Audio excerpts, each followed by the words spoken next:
So you played black against amybot. Okay. All looks good so far. So Q17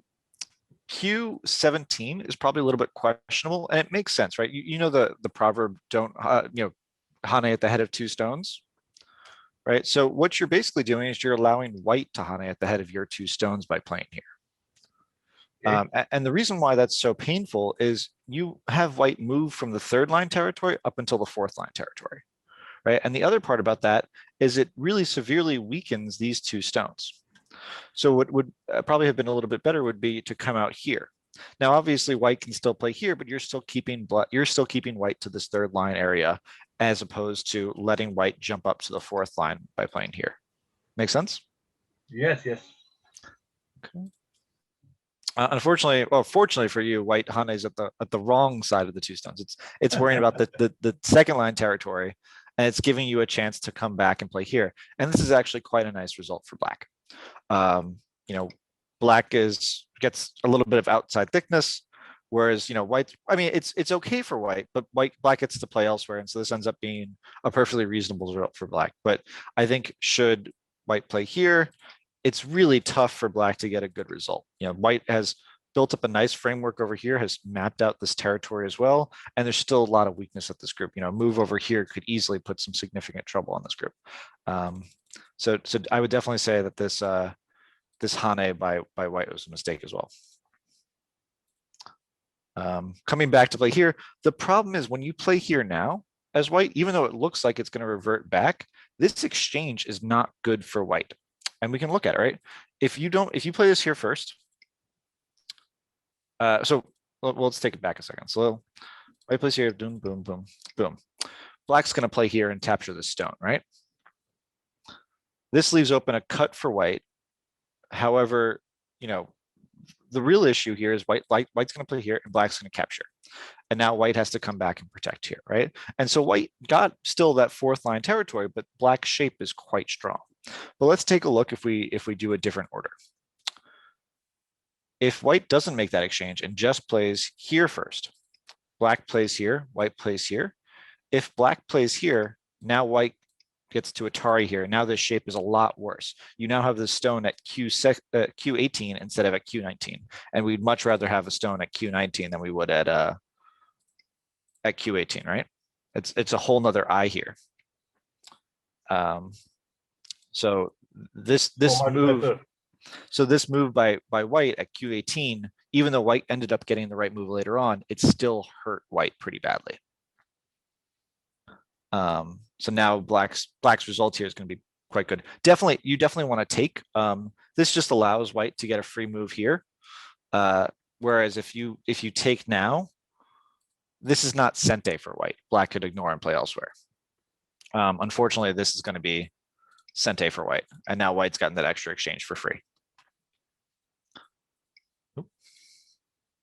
So it was better to take that stone than. Yeah, much better just to take the stone directly.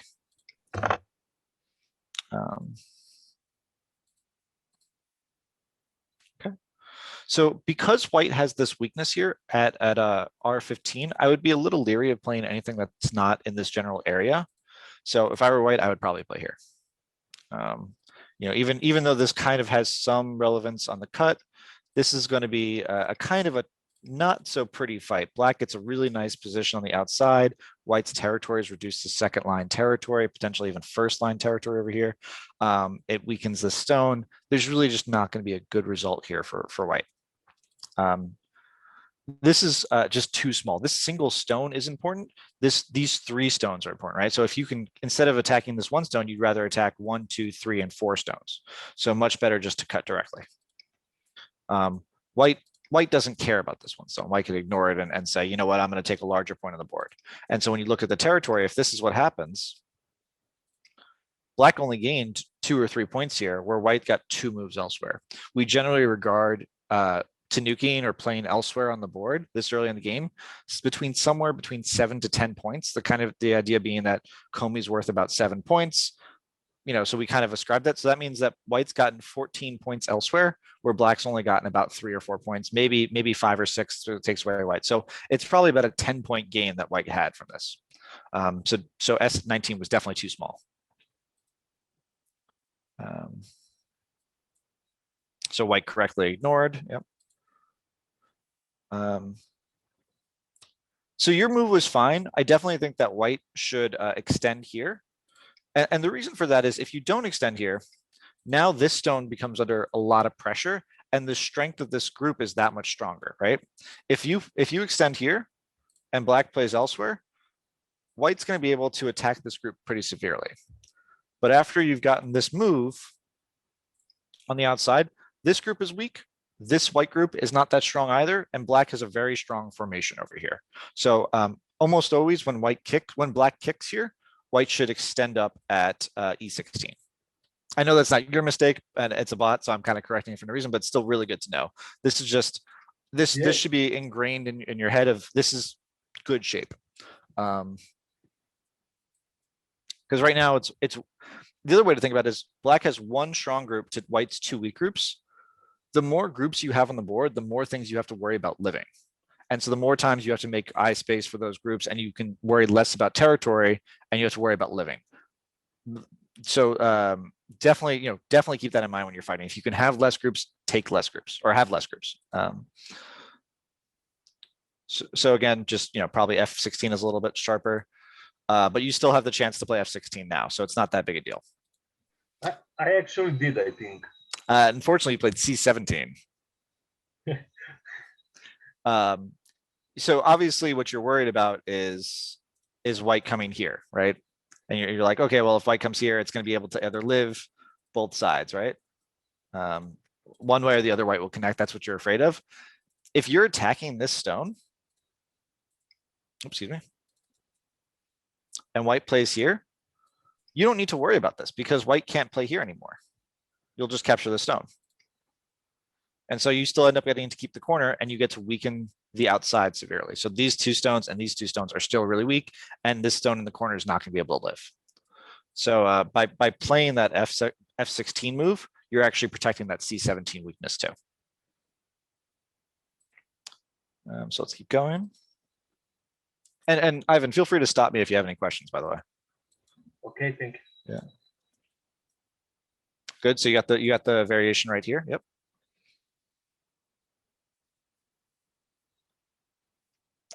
So this is obviously a really large move, and it's probably okay to Tanuki.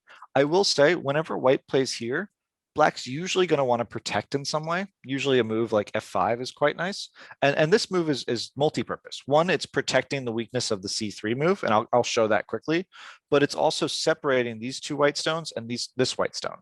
And so, if white were to play elsewhere, you can attack this white stone, or you can attack this white stone, which would be quite nice in this variation. And again, you have one really strong group. This black group is your only weak group, but because you're so strong here and white is weak here and here, the fight should be advantageous for you. So I definitely think this is a large move, but I do want to be mindful that this C3 move is going to be quite painful. If black tries to block, something like this might happen, and now these 2 stones are going to be in danger. If black were to block like this, white's going to completely scoop out the territory that black's mapped out here. So maybe this is still larger, but I do want to point it out. And I mentioned that this move at F5 has some relevance with this move. Any thoughts as to what that relevance is? I didn't understand you. You're talking a little bit faster. Oh, so sorry about that. My English is not so good. So no, you're fine. You're fine. I can slow it down. So what I was trying to say is this F5 stone is quite important because it protects this group. And the way it protects this group is, remember a minute ago when we saw if white plays here, black plays here, white plays here, black blocks, boom, boom, and that cut. Stones are captured, like not captured, but not happy. Yeah, it's gonna be a tough fight. If you have a stone at F5, it protects that weakness. So let's take a look. If white tries to do the same exact thing, black blocks, white plays here, black plays here, white plays here, black plays here. There's no cut here anymore, right? Because obviously you'll capture. Yeah. Makes sense. So not only is this stone helping to separate these two groups, but it's also protecting that weakness here. Yeah, makes sense. So again, huge move, but really good to know that F5 move as well. So what about C3? Right now for white, No, I thought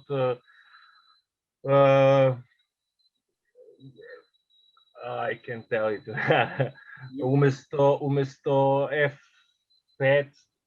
So he's thinking if you defend on c3, like this. Yeah, instead of f5. So the problem with this is it's not ambitious, right? It's just protecting what you already have. It's not attacking. It's not trying to separate. White's going to be able to jump out here and protect this group, which is also going to help protect this group a little bit as well. So not only does this protect the weakness, but it also attacks these stones. So this works. This works. It protects, but it's not good enough. If you can have moves that do two things, play those moves, right? If it's just doing one thing, it might not be as good. Yeah, f5 is just better because it also separates the two white groups, not just defense. Yeah, I was asking because that ruled the third line and everything, because it's beginning of the game. So because it's the beginning of the game, you don't want to spend a lot of moves here, right? You want to develop quickly. If all you're doing is just defending your own points and you're not expanding your territory, your opponent's going to be able to make more territory faster, right? So if we were to look at the territory that white's mapped out versus the territory that black is mapped out, white is ahead right now.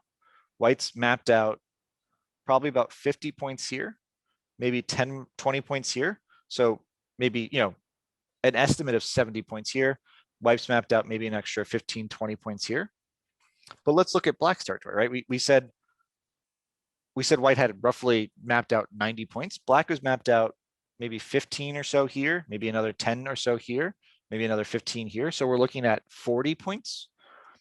Of course, black's area is much stronger than white's, but there is not enough points. It's not enough yet. Yeah, even if white loses 30 points, it's still not enough, right? So that's why we want to develop a little bit quicker.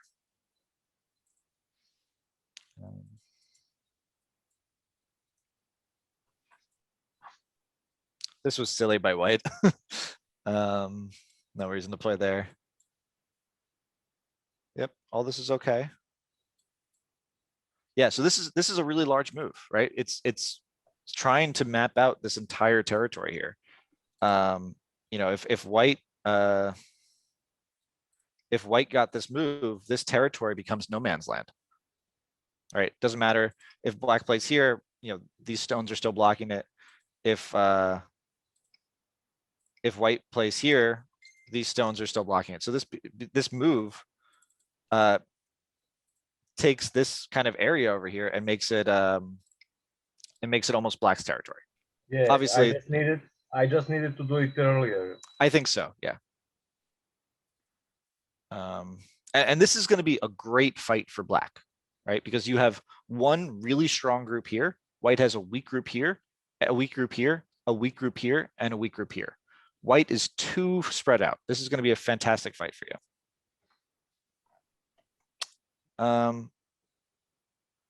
This is okay. I think I would still probably focus on these two stones for a little bit more. You can play something like this, try to take away the base from white. And while taking away the base, build up strength to attack these stones as well. The purpose of attacking is not to kill. The purpose of attacking is to get territory. And you can see here, black's been able to solidify this territory here, keeping white weak here and also keeping white weak here. So now if white does something like this, black can come and attack these two stones. So we don't need to kill these stones. We just need to get territory. That's a kind of approach I need to practice. Yeah, again, I wouldn't try to kill everything. If you're not making territory from it, you can take some time off and come back and try to attack later. You'll see people tanuki or ignore an area because they're not sure what the best way to attack it is. And so that's a really good kind of mentality to have. Like, I don't know what's best right now. Maybe I'll play elsewhere. Quick question on Yep. this. In a game, if this was my game, I would see the white group at the top being, I'll say, a possible point of attack. Mhm. But I also see the bottom right corner as a large developing moyo for white. Mhm. How do you decide which one to pick? I do see that you're attacking that group on the top, lets you develop territory on the top right. But if you're basically forcing white to develop white's moyo, that when you get to my game, you'll see that Sure. I So- keep playing in such a way that I think I'm doing a good thing, and it's not. So I think what I'll say with that, at least in this position, obviously I'll see your game and maybe have different comments, but the reason why playing and attacking these stones is so relevant is because by attacking these stones, you're building strength up to attack these stones, this stone as well. And depending on what happens, maybe even invading here later on, right? So the more strength you have in the center, the easier those invasions become. Okay. If you were to invade right now, instead of attacking this group, it's possible that this black stone is going to be under attack. All right, and that's not necessarily a fight we want to do yet. But imagine if this is what happened, right? Something simple. White lives here, but black gets a strong wall on the outside. Yeah. Now, if you play here, black has a place to run to. Black has some friends over here. Okay. And again, just going back a few moves, you change the order. There's no friends here. It's just a running fight. And it's not clear who's good. And in this pattern, white's getting much more out of that than black when you. I think so. Yeah. White's solidifying its territory here, strengthening this one stone at H3. Yeah, no, I definitely think that would be a good result for white. Okay. Thank you. Yep.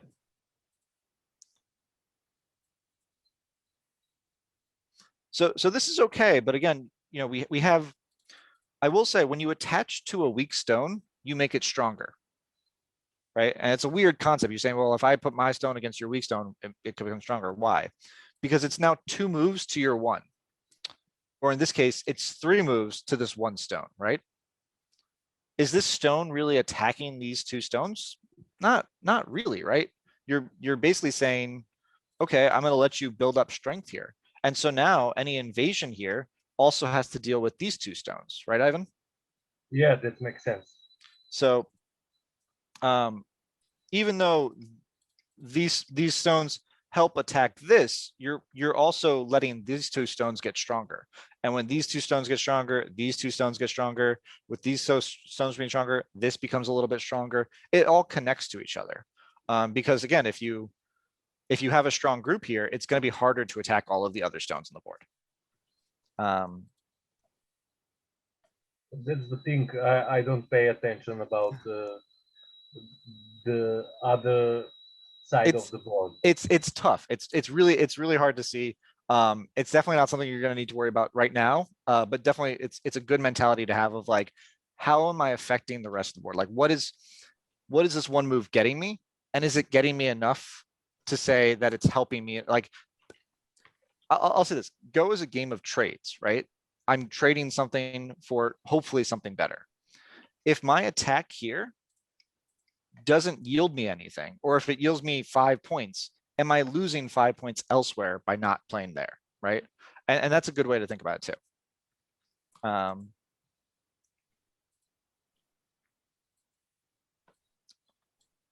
So this is okay. Again, now you want to build and attack these 2 stones, right? That's what you're doing here. So let's see how you did. Okay. These stones are too strong to really attack right now. And now white gets a really nice cut through here. And it's entirely free for white because again, these stones are so strong and this territory is so solid that after white cuts here, black's group, black just lost this stone. Right? This was a giveaway stone to white. And the influence that black gets here is not enough to merit the extra territory white got, excuse me. With white playing here, it was obviously a good result for black, but really the focus should be something like this. You have a lot of strength here. You want to push your opponent into your strength. And so, white's going to try to run out, and you're going to be able to attack it pretty severely. Something like this. And so you're building up territory over here while keeping this group weak. This would be a good way to attack. So you played it right. Yeah, something over here is good.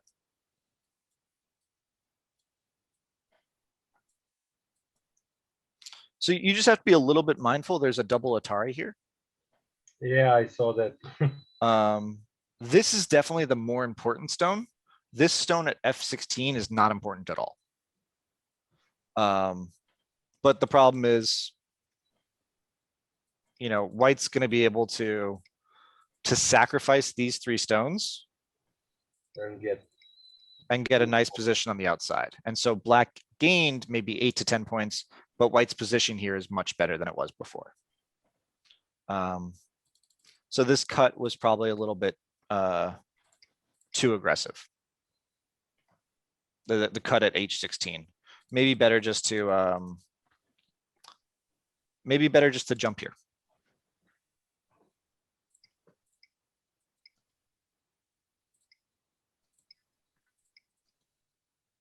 Maybe something like this would be good. Okay. Want to be a little mindful of time. It's only the 4 of us, right? Yeah, for now. Yeah, Milan, you're on mute. Should I go to David's game and? Yeah, I guess we passed the 20 minutes. Ivan, do you have any questions? Is there a part in the game later that you want to discuss? Actually, it is. I made a few mistakes on the left side of the board and I lose so much. I don't know where I made that mistake. I wanted to kill one group and then I lose the other and that one too, and it was. So, well, you killed this just fine. Yeah, the left side. So, one thing to note here is trying to figure out which stones are important. So, remember when I said that when white double Ataris here, or sorry, yeah, when white double Ataris here, this stone is not important. Why is the stone not important? Because it's only one stone. I have the strong group on the left side. So part of that, I'll say part of that is probably correct, but this stone here is also only one stone, right? Why is this stone? But it gives me better position. I understood that. Cutting stone, right? It's a cutting stone. It's cutting this H15 stone off, right? If white takes this move here, it's not cutting anything. It's all the same, right? You can play here, and your stones in the corner are alive, right? And that's a side that white got. So and it's a fake eye. Cutting stone is the more important. Yeah, you want to make sure that you're keeping this stone on the outside cut. And so when we're looking at a little later on, you killed this group just fine. But here, you protect this stone here. This stone isn't important because it's not really a cutting stone, right? Because even if you were to connect the stone, white can always connect back, right? So it's not really a cutting stone because white's always going to have that connection. Um, and now you have to worry about these two stones. And because these two stones are cutting this whole group, if white's able to make a ladder here, so let's say something like this happens, and black plays here, now white's going to be able to capture these stones. And if white captures these stones, that means this group becomes alive again. Yeah, but I thought when, because he didn't get that move, I have that Atari when he tried the letter. So you're saying here? So at this point, if white plays here, what does black have to play? I needed to go further. You probably something like this, right? Yeah, Atari or G13. But then you have these 5 stones that you need to worry about, right? They're completely disconnected. And it's possible that this whole group of stones could die, right? So when we're looking at this stone, this single stone doesn't matter because it's not really cutting anything. It would have been much better for black just to extend here. And if white plays here, well, who cares, right? We'll still take the outside. White's only gained 1 or 2 points, and our position on the outside is much better, right? Makes sense. Looks so much better, huh? Yeah. Let me just quickly go through and see what else happens. So yeah, even these moves on the outside, even though these stones should live, there's more of a fight than there should have been. This whole thing for white is just white struggling. You're doing really well right now. So I'm not sure where the loss comes from. Yeah, I don't know. I just lose so much. That's why I wanted to. Yeah. We'll take a look. We'll take a look.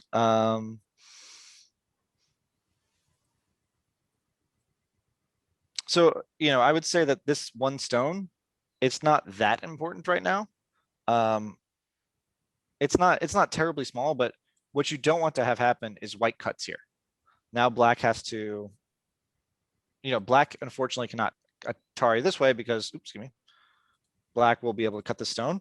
And what this is doing is it's allowing white to get into the black area, and it's sealing up this entire outside. And so now this framework looks quite nice. So even though black's gotten a ton at the top, white's made a lot of influence on the outside. So it's still probably a good game for black, but I would say that this stone is not as important as this stone is. This is a really important stone because it's stopping white from getting that outward influence that we were just looking at, right? Like if this is white's outward influence, this thick wall here versus connecting here, white's not going to be able to get that outward influence in the same way. Yeah, but I thought that after that I have that weak group over there on K16, 17. Yeah, I see what you mean. You're afraid of yeah, that's why I play that move. Yeah. You can protect like this and be okay. Yeah.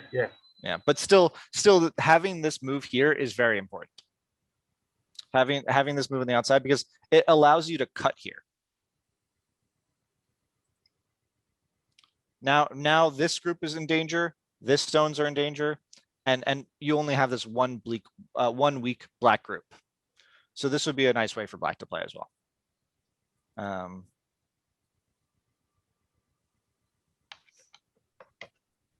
Unfortunately, this shape is a lot worse for black because these stones are in a better position. There's a forcing move here. So even though you still kind of get that cut on the outside, you have a weak group here and a weak group here to worry about.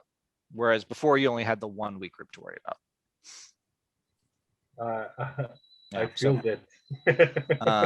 Yeah. So once these 3 stones get captured, these 2 stones are basically dead. They're not important anymore because they're no longer cutting stones. Yeah.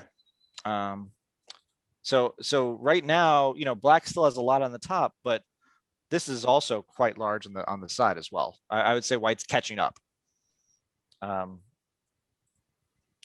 just quickly do a few more moves and see what else. Yeah. Think about this, right? These 4 stones, where do they have to run to? It's all white. Yeah, I know, but I didn't know what to do. Sometimes you Ah. just have to give them up. Remember, hard for me. these aren't cutting stones, right? If they're not cutting stones, they might not be important. It does look a little too big to give up though. Well, Yeah. it started It with was two stones. It it was. starts with 2 stones, right? Yeah, but whole that area is like all white. Yeah, but Well, do it. why not early. try something like this then? Yeah, White plays here, and maybe black comes back. White doesn't get anything, or it's not that it doesn't get anything, but it's a lot smaller, right? Yeah, basically makes if, sense. Makes sense. I didn't saw that. So if I could sacrifice for the. you can sacrifice, yeah. Again, go rule of thumb, if the stones aren't cutting anything, they're probably not that important. And it's something that at our level that is hard to understand. But when you make the decision to sacrifice, you actually have some control over how you sacrifice. True. And that is I'll say it's fun to try to practice that. Like, okay, how can you make white take those and get what you want for it? Something else. Yeah. Don't sacrifice anything, but if they're not cutting stones, you can try it.